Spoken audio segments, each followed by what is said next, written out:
Madam మనం చూస్తే కనుక మంగు అంటే చాలా మందిలో మనం అది చూస్తుంటాం మెలాస్మా అంటాం. సో అది ఏంటంటే లైక్ వచ్చిన తర్వాత డిఫరెంట్ కైండ్స్ ఆఫ్ క్రీమ్స్ అనేవి అప్లై చేస్తూ ఉంటారు.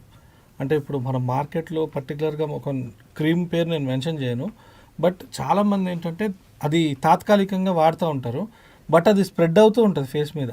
సో అది స్ప్రెడ్ అయిన తర్వాత అసలు ఆ మంగుకి ట్రీట్మెంట్ ఉందా మెలాస్మాకి?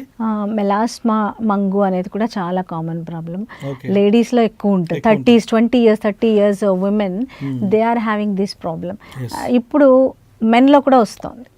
ఈ నలుపు మచ్చలు అనేవి మెన్లో కూడా వస్తుంది. సో అది డిఫరెంట్ ప్యాటర్న్స్లో ఉంటుంది. ఇక్కడ ఈ ఏరియాలో ఉంటే బటర్ఫ్లై ర్యాష్ లాగా వస్తుంది, ఇదొక టైపు. సెంట్రోఫేషియల్ అంటాం, ఇట్లా ఫేస్ మీద, ముక్కు మీద, చిన్ మీద వస్తుంది. ఇంకోటి మ్యాండిబులర్, ఈ వెరైటీ ఇక్కడ మాత్రమే వస్తుంది. ఇట్లా డిఫరెంట్ టైప్స్ ఉంటాయి. తర్వాత దాని ఆ పిగ్మెంట్ కూడా ఒక్కొక్కసారి పైన సూపర్ఫిషియల్ లేయర్స్ ఎపిడర్మిస్ వరకు ఉంటే పైన సూపర్ఫిషియల్ బ్రౌన్ కలర్లో ఉంటుంది. అది కొంచెం డీప్ వెళ్ళింది అంటే బ్లూయిష్ కలర్లో ఉంటుంది, డెర్మల్ పిగ్మెంటేషన్. మంగు అనేది దీనికి డిఫరెంట్ కారణాలు ఉన్నాయి. సన్ ఎక్స్పోజర్ వల్ల కానివ్వండి, లేకపోతే hormonal imbalance.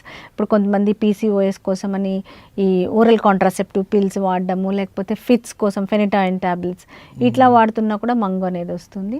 Treatment cream apply చేసినప్పుడు తగ్గుతుంది, మళ్ళీ వాళ్ళు స్ట్రెస్, సన్ ఎక్స్పోజర్, దీంతో మళ్ళీ వస్తుంది రికరెన్స్ అనేది కామన్. అది స్ప్రెడ్ అవుతూ ఉంటుంది, మళ్ళీ రావడం అనేది దాని లక్షణం.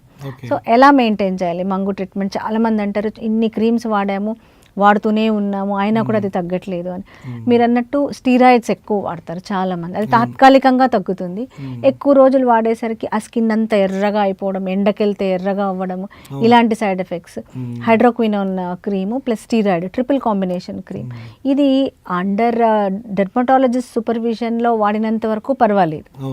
వాళ్ళు అలా వాడకుండా కంటిన్యూస్గా వాడితే డెఫినెట్గా సైడ్ ఎఫెక్ట్స్ అన్నీ వస్తాయి. అది కనుక కొంచెం లోపలికి వెళ్ళి డెర్మల్ కాంపోనెంట్ ఉంది, డీప్గా ఉంది అంటే మాత్రం క్రీమ్స్ పెద్దగా పనిచేయవు, ఎందుకంటే అంతవరకు పెనట్రేట్ అవ్వవు.